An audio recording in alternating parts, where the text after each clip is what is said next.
Bonjour tout le monde et bienvenue dans ce nouvel épisode du podcast Incarner son soleil, un podcast sur la vie en général et toutes les questions qu'on peut se poser vis-à-vis de celle-ci. Et tout ce qu'on peut essayer de faire d'une manière plus ou moins adaptée et plus ou moins alambiquée pour l'améliorer au sens large. Voilà.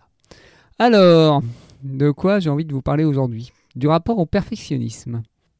Car oui, moi aussi, par le passé, mais c'est encore bien présent, j'ai été atteint de perfectionnite aiguë. Et pas la petite, celle qui pousse à remettre à plus tard un projet parce qu'il n'est pas encore parfait, pas encore comme il faut, pas encore au niveau de mes exigences ultimes, on va dire, et que ce projet peut mettre 2, 3, 4 ans à sortir de terre, et qu'au bout de 2, 3, 4 ans, ce projet n'est plus d'actualité parce que mes priorités ont changé, mes valeurs ont changé, aussi l'objectif professionnel a changé. Et ça peut faire que souvent on met les ressources au mauvais endroit ou sur une suite de projets inaboutis. Et donc ce perfectionnisme, pour moi, il vient de deux choses principales. C'est la recherche d'un idéal. Et qui dit idéal, dit bien sûr inatteignable.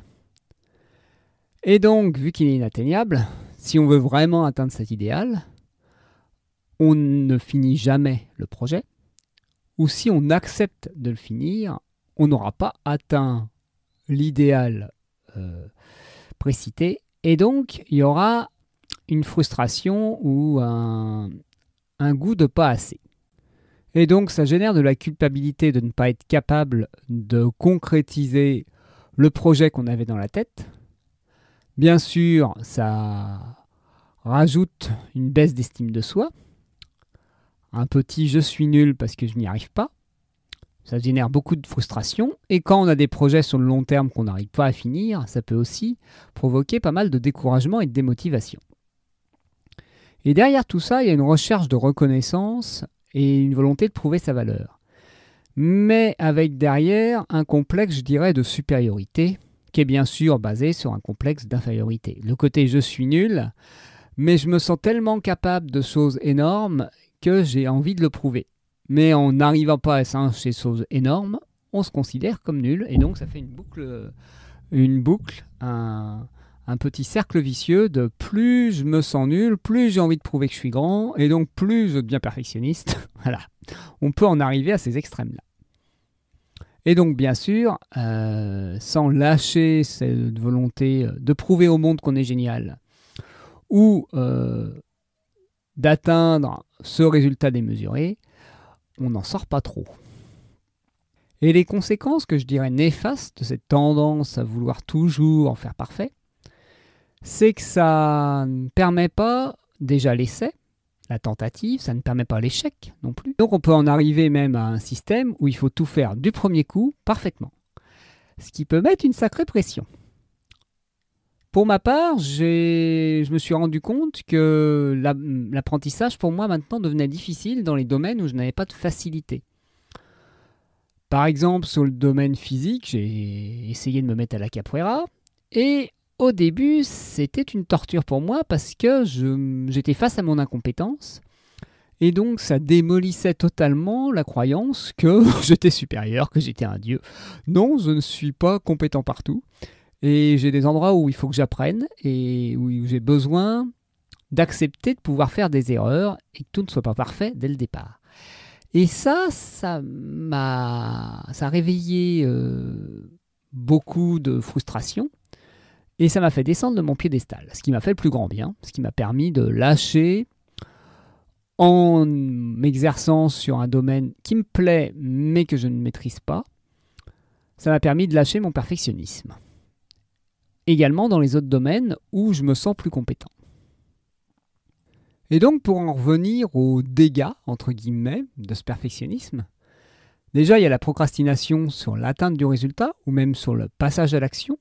Parce que il y a souvent tendance à vouloir mettre le niveau trop haut dans les objectifs qu'on veut atteindre. Il y a aussi la volonté de faire plus que demander parfois. Et donc, logiquement, ça génère un épuisement parce que si on veut tout faire nickel tout le temps, par exemple dans une entreprise, quand quelqu'un vous demande quelque chose, si vous passez 3-4 fois à vérifier que c'est parfait, à vérifier qu'il n'y a pas d'erreur, vous passez 2 fois plus de temps, même si vous êtes hyper rapide sur le début du travail. Et donc, même si vous n'y passez pas plus de temps, vous y mettez beaucoup plus d'attention et beaucoup plus d'énergie. Et donc, ça demande beaucoup plus de ressources pour arriver au même résultat que quelqu'un qui aurait eu moins de minutie et qui aurait accepté qu'il y ait une erreur peut-être minime. Et autre chose aussi, c'est que ça peut donner l'impression que les autres ne se donnent pas assez d'efforts, et donc juger les autres et considérer que les autres ou sont incompétents ou sont nuls. Donc ça amplifie le côté je suis un surhomme et les autres sont médiocres, et donc ça crée une distance avec les autres et ça crée aussi une difficulté à accepter l'autre tel qu'il est. Parce que d'une certaine manière, on ne s'accepte pas tel que l'on est, c'est-à-dire faillible, comme tout être humain. Et ça donne aussi l'impression que, paradoxalement, à l'inverse, les autres sont plus compétents parce qu'ils arrivent à en faire plus. Mais c'est logique qu'ils arrivent à en faire plus parce qu'ils s'en demandent moins. Ils sont moins exigeants sur chaque détail. Et donc, comment on peut essayer, je dirais, de déconstruire cette vision que le perfectionnisme, c'est la meilleure méthode pour arriver à un résultat, et c'est ce qui nous permettra d'être reconnu et valorisé. Alors la clé, je dirais, pour tout ce que je vais dire par la suite, c'est accepter d'être médiocre. Qu'est-ce que je mets derrière médiocre? C'est-à-dire accepter de se contenter du minimum viable, du minimum requis, de ce qui est vraiment important. En gros, selon la loi de Pareto, on va dire le 80-20, les 20% de l'énergie qui font les 80% du résultat. C'est vrai qu'en étant perfectionniste, on a tendance à dire dès qu'on a fait l'essentiel, ah oui, mais c'est pas assez. Sauf que ça suffit. Et après, on passe 80% de temps en plus pour faire des choses qui sont accessoires. Et ça génère pas mal d'épuisement et pas mal d'incompréhension aussi dans les relations avec l'autre. Du style, ah, t'as pas encore fini. Bah non, je fais les détails. Je fais les chiures de mouche que personne ne verra, mais que moi je vois.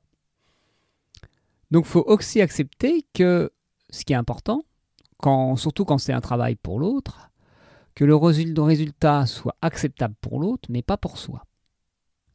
Et donc le premier des moyens pour contrer ce côté perfectionniste, c'est se focaliser sur les résultats, sur le pourquoi de la tâche, sur quel est le but. Si le but, c'est, par exemple, pour le podcast, moi, de diffuser un message, ce qui est important, c'est que ce message déjà existe. Voilà, parce que si je fais tout l'enrobage, mais que j'enregistre pas les épisodes, ça ne sert pas à grand-chose. Si j'ai fait un site web, si j'ai fait tout le côté design, tout le côté technique, tout le côté ciblage, tout le côté marketing, mais sans avoir enregistré un seul épisode, on va être clair, le podcast n'existe pas. Même si tout est prêt. Pareil pour un site web. Si on crée un site web avec techniquement avec tout ce qu'il faut, mais qu'il n'est pas en ligne et qu'il n'y a pas le contenu, il n'est pas créé, il n'existe pas, et donc il ne répond pas aux besoins.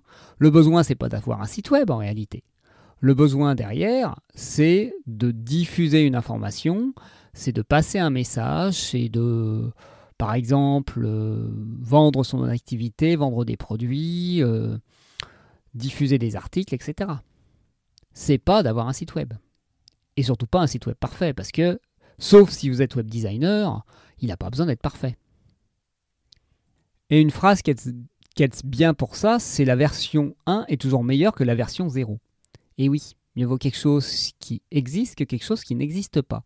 Ou alors qui n'existe que dans votre tête. Une autre méthode pour arriver à contrecarrer ce côté perfectionniste, c'est que se fixer des priorités dans un projet. En disant, oui, le projet, à terme, il doit ressembler à ça, mais quel est le minimum viable, la première étape qui permettrait déjà de répondre aux besoins, par exemple diffuser un podcast, et donc quelles sont les étapes minimum pour arriver à un résultat satisfaisant pour répondre à ce besoin ou à cet objectif. Et là, ça permet d'y aller étape par étape et de ne pas vouloir avoir déjà, on va dire, une voiture totalement rutilante, tunée avec tout ce qu'il faut, sans s'être occupé du moteur et des roues. Parce que la carrosserie, on va être clair, ça peut attendre. Si on a déjà toute la carlingue, toute la mécanique et le volant pour pouvoir la conduire, ça ressemble à un kart, certes, mais au moins ça roule. Alors un autre moyen qui est assez efficace, c'est de se limiter dans le temps, de se fixer une date limite. C'est clair que pour beaucoup de personnes qui sont perfectionnistes, dans le monde du travail, dès qu'il y a une date limite, ou pareil pour des examens quand on est étudiant, là au moins il y a un résultat. Oui, peut-être pas parfait, mais au moins le résultat est sorti. Il faut savoir qu'on a toujours tendance, quand on a une fenêtre de temps, à prendre toute cette fenêtre de temps pour faire quelque chose. Donc ce qui peut être intéressant quand on veut en plus être dans un côté assez efficace, productif et rapide, c'est d'avoir des fenêtres de temps assez courtes, sur des objectifs bien sûr réalisables dans ces temps-là, pour pouvoir atteindre des résultats rapides et de manière ciblée. Parce que aussi derrière le côté perfectionniste, peut y avoir un côté à s'éparpiller sur tous les détails et à ne pas se concentrer sur l'essentiel. Comme je disais tout à l'heure, le moteur et les roues pour une voiture. Et donc en se fixant un délai, moi par exemple, de plus en plus mes podcasts, j'ai envie de les finir avant 14h pour pas avoir pour repousser ça plus tard, surtout que j'ai pas besoin d'énormément de temps pour les préparer et que plus je repousse, plus je me dis que j'aurais dû y passer plus de temps parce que là, en le faisant à la dernière minute, ça sera moins bon. Et ce qui n'est pas toujours vrai. Des fois, c'est parce que je me suis laissé ma journée que j'arrive à avoir l'inspiration. Et à l'inverse, des fois, en me posant dès le matin, juste en prenant le temps de voir ce qui est là, j'arrive à être aussi efficace le soir. Donc aussi, derrière ce côté perfectionniste, il y a une croyance qu'il y a une bonne méthode, une bonne manière de faire, une manière plus efficace. Comme je disais hier sur le côté, une voie unique pour atteindre le résultat. Et un dernier moyen qui, lui, par contre, demande un peu plus d'avoir déjà pas mal, je dirais, érodé notre perfectionnisme, d'avoir déjà pas mal émoussé, c'est d'écouter son ressenti et de savoir quand ça suffit, quand c'est assez. Un exemple, c'est qu'une fois j'avais fait un rapport pour une évolution professionnelle, un rapport professionnel, et à force de le travailler, à force de l'écrire, je me suis rendu compte que l'avant-dernière version était meilleure que la dernière. Parce que la dernière, j'avais voulu faire mieux et j'avais déconstruit. Donc parfois, en se posant la question, est-ce que là, ça suffit ? Est-ce que là, il y a besoin de plus ?